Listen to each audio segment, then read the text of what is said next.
your Bibles, please. And if you would like, I rarely do this, but we're going to be 10 minutes later than normal today. If you'd like to stand and stretch your legs as we read the text, we're in Luke this morning, chapter 24. You don't have to stand, but if you'd like to stand, please do so in honor of the Word of God. You can stretch your legs. You know, I'll tell you what, by the time I got out of that airplane, I was anxious to just stand in the aisle. Amen. Luke chapter, we were soaring about 40,000 feet above the earth, and they offered me some beer and alcoholic beverages, and I told the wife and Tim, I said, there ain't no way I'll drink any beer this close to heaven. Amen. All right. Luke chapter number 24. Verses 1 through 9 is our text, and our message is entitled, What Would Jesus Do on Easter? Now, upon the first day of the week, very early in the morning, they came unto the sepulchre, bringing the spices which they had prepared, and certain others with them. And they found the stone rolled away from the sepulchre. And they entered in, and found not the body of the Lord Jesus. And it came to pass, as they were much perplexed thereabout, behold, two men stood by them in shining garments. And as they were afraid, and bowed down their faces to the earth, they said unto them, Why seek ye the living among the dead? He is not here, but is risen. Remember how he spake unto you when he was yet in Galilee, saying, The Son of Man must be delivered into the hands of sinful men, and be crucified, and the third day rise again. And they remembered his words, and returned from the sepulchre, and told all these things unto the 11 and to all the rest. Let's pray. Father, thank you for your death upon the cross, your burial in the tomb, your resurrection from the dark domain of death. Thank you for bringing salvation full and free to sinful humanity. Thank you for all those that have appropriated it and trusted you as Lord and Savior. And Father, I pray for any and all that have not done so, that this will be the hour that they claim the risen Savior as their own Lord and Savior. In Jesus' name, amen. You may be seated. Passion or Holy Week is always one of the most enjoyable times in our church's ministry. It began last week with Palm Sunday and continued in the evening service in the communion of the saints around the Lord's table, and continued in the midst of the week as our minds reflected on Calvary and the horrible sufferings of our Savior. And today, our focus is upon his resurrection, his getting up from the grave. Because he lives, we shall live also. Because he lives, we can face tomorrow. And because he lives, we do not have to live in fear of death. and eternity. We need only understand our lostness and our need of Him. And we need only turn our hearts to the risen Savior in repentance and faith, and by receiving Him as Savior and Lord. Heaven is ours. Here's my guiding thoughts for the message today, and I won't be very lengthy. When Christ was on the cross, we were on His mind. Listen, when Christ's body was in the crypt, His soul experienced our hell. And now that Christ wears the crown, He invites us into His kingdom. Have you thought of the cross and the sufferings of Christ upon it? I'm sure that most of us have heard the song entitled, "When He was on the cross, I was on His mind." It contains these words, and I want to share them with you. I'm not on an ego trip. I'm nothing on my own. I make mistakes. I often slip.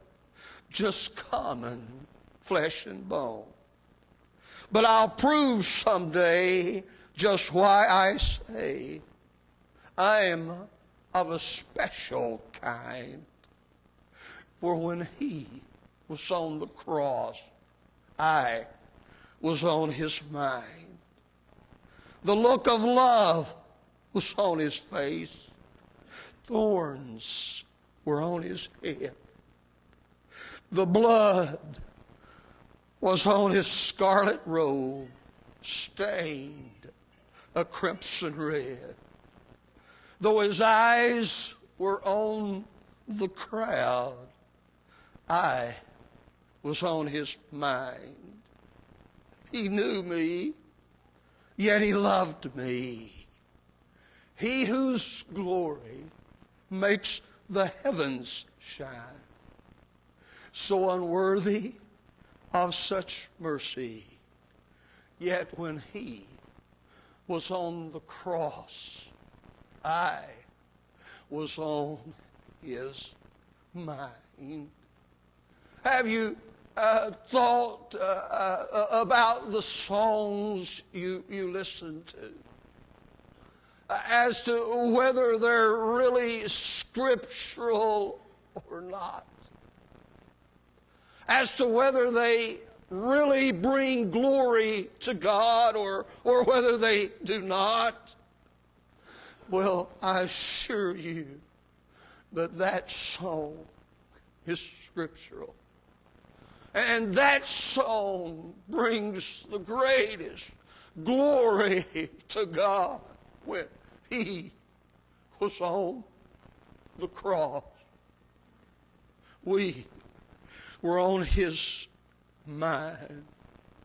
You know, the Scriptures tell us that amidst His suffering on the cross, from the anguish of His body on that tree, He uttered 7 sayings. And here they are.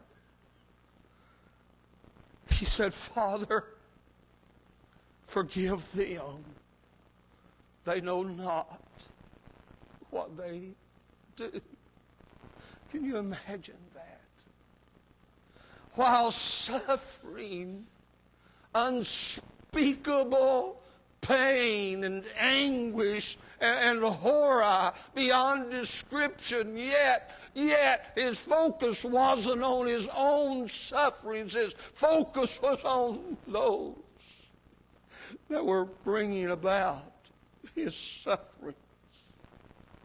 And he said, Father, forgive them. They know not what they do.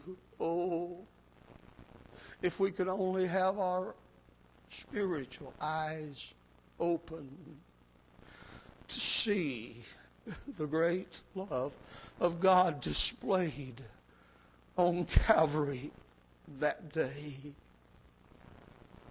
nearing death's moment.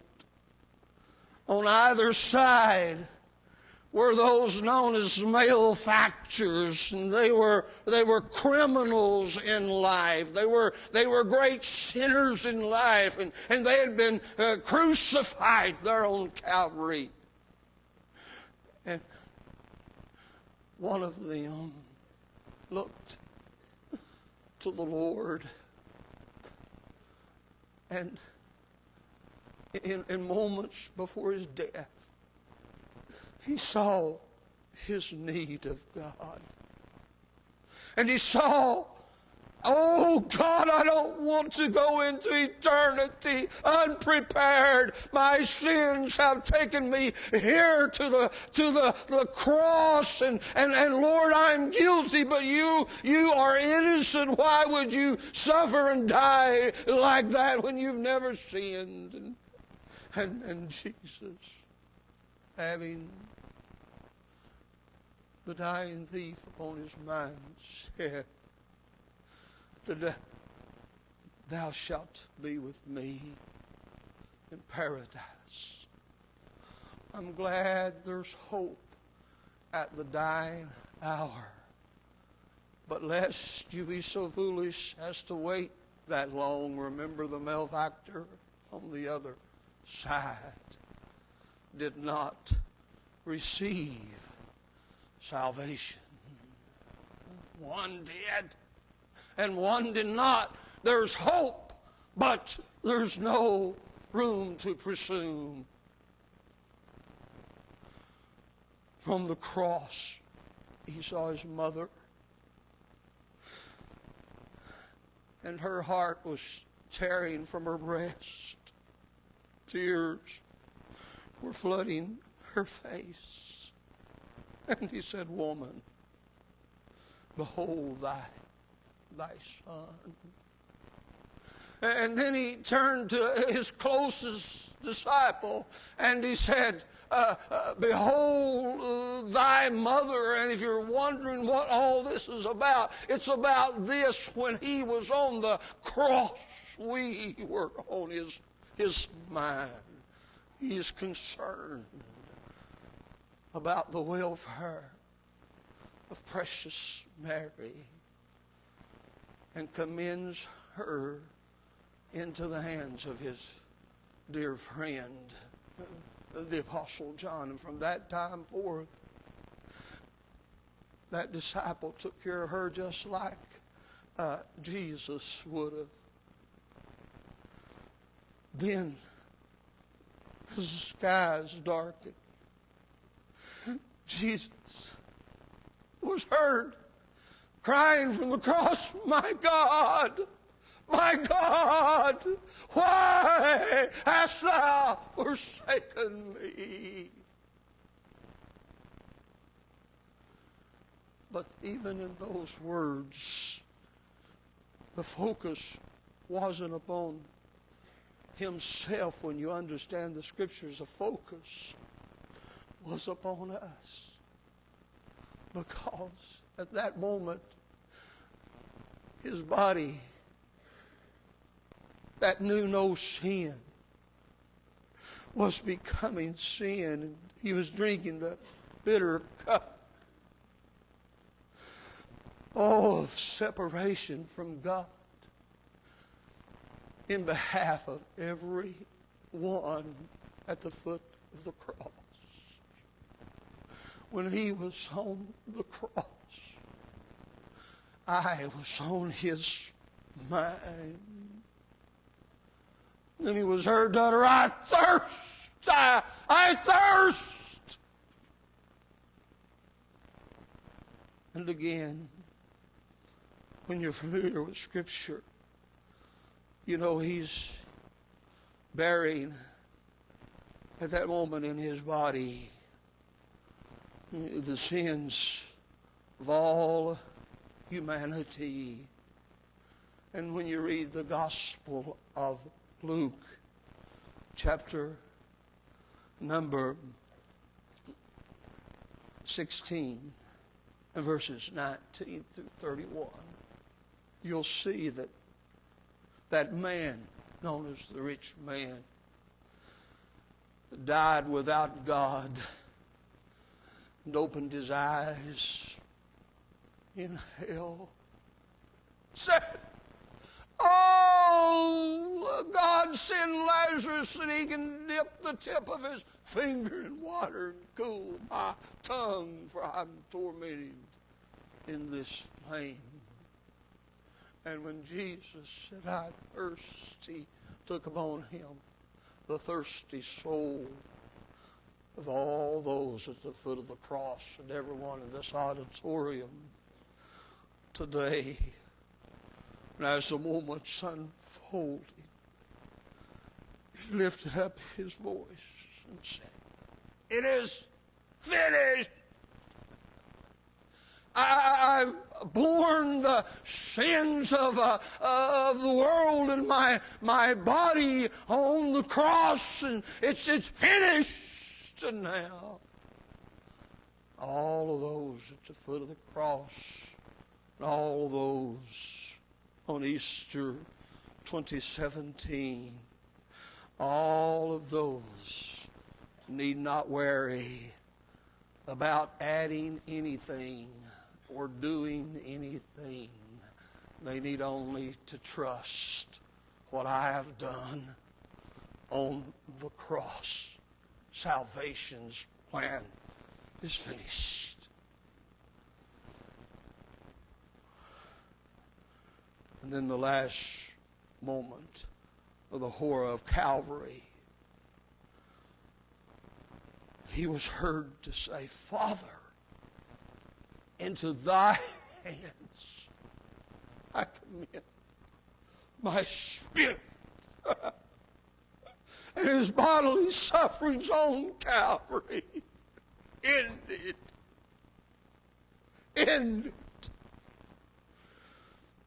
Oh, when he was on the cross, do you understand? You were on his mind.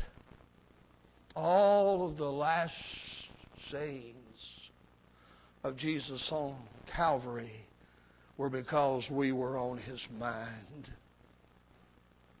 What would God say to you today on this celebration of Christ's resurrection from the dead? Well, I'm certain if you will open the ear of your soul and let these sayings sink way down deep in your heart, you could hear God tenderly say, I know your heart. I know your frame. I don't care where you've been.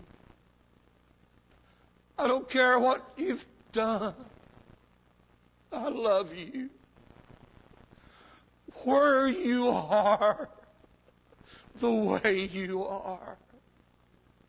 And I've given myself to you. And if you will give yourself to me, you can have eternal life. That's what Jesus says today. But when he was on the cross, we were on his mind. And were you ready for this? When we he was in the crypt, his soul experienced our hell.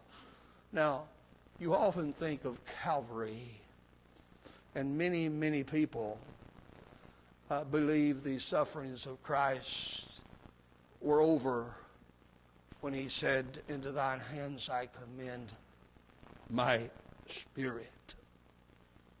And the Apostle Peter did, in fact, utter these words, 1 Peter 2:24, that he bore our sins in his body on the tree. But let me tell you something you may not have heard before, and even if you've heard it in passing, you may not have focused even for a moment upon it. But he also experienced our hell in his soul. Here's what the Bible says. Acts 2:31.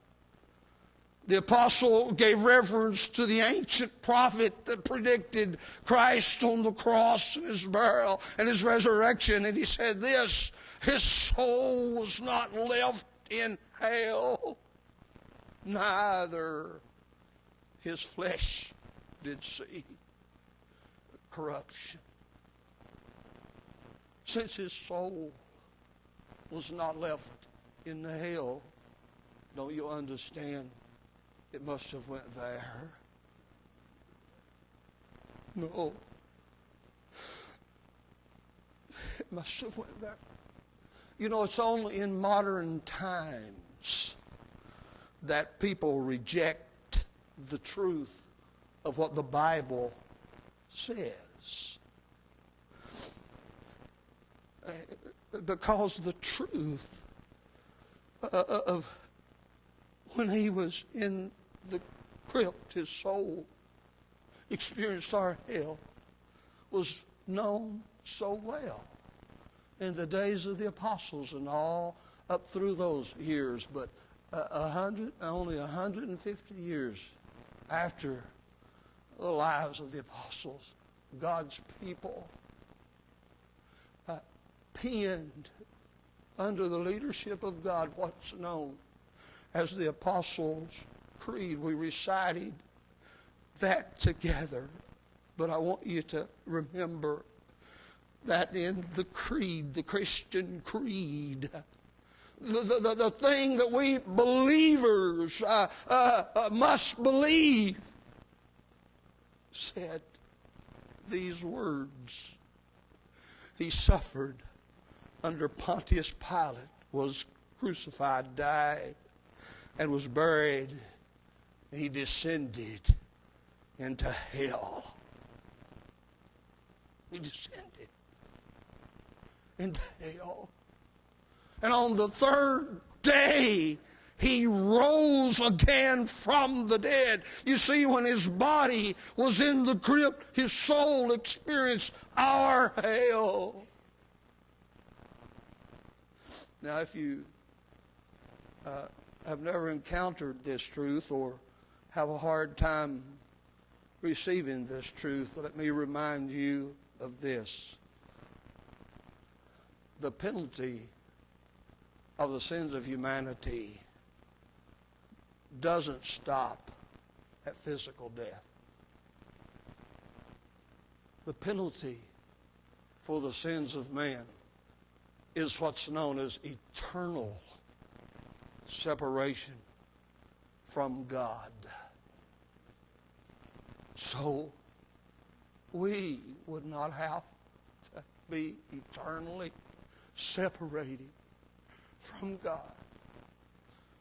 Jesus, while his body was in the crypt, the Bible makes abundantly clear that he marched through hell. And he took the keys of death and hell away from the devil, and he shook the sins of the world that he had just borne on his darling soldiers off in those flames of hell. And then he marched victorious across the border and told all of the saints waiting there in paradise, a liberation day has come. and he led captivity victoriously free. Oh, listen, friend. When he was on the cross, you were on his mind. When he was in the crypt, his soul experienced your hell. Let me tell you something. You don't ever have to worry about an eternity without God. If you'll put your faith in the Lord Jesus Christ, the resurrection of the Lord, he suffered it all for you. He bore all your sins, all your mistakes, all your sorrows, all your bad thoughts, everything. He bore it. He bore it all. He bore it all. And the hardest thing that Jesus endured was not the physical anguish upon the cross, but that when the Father gave him the cup of separation from God and the separation of all humanity from God, he experienced. My God, why hast thou forsaken me? But thank God the story continues, and there's one last thing I want to bring to your attention today. Because Jesus arose, he now wears the crown, and we can enter his kingdom. Notice our text: the Son of Man must be delivered into the hands of sinful men and be crucified, and the third day rise again. The Apostle Paul in Hebrews 2:9-10 put it this way: he that wore the crown of thorns for you and I now wears the victor's crown. And because he does, it's his desire to bring many sons, the Bible said, into glory. Because he wears the victor's crown, he invites you to be a subject in his kingdom. But God is so wonderful. He never drafts any soldiers. It's always been a volunteer army. It's the masses in the kingdom of God are made up of those that uttered these words, even in the quietness of an unspoken word there in their heart. They uttered these words: I love him because he first loved me. No greater love. I'll choose him because he chose to do this for me. And because he lives, we can live also. Because he lives, we don't need to worry about facing tomorrow. Because he lives, we don't have to live in fear of death and eternity. Because let me share one last passage with you. Acts 2:39. For the promise is unto you. I like this because I have children and grandchildren in the audience today. The promise is unto you and to your children and to all that are afar off, even as many as our Lord God shall call. And he said, save yourselves from this untoward generation. Oh, listen. Will you claim Christ as your Lord and your Savior today? He has done everything for you. It's yours to claim Him as Savior. Let's stand.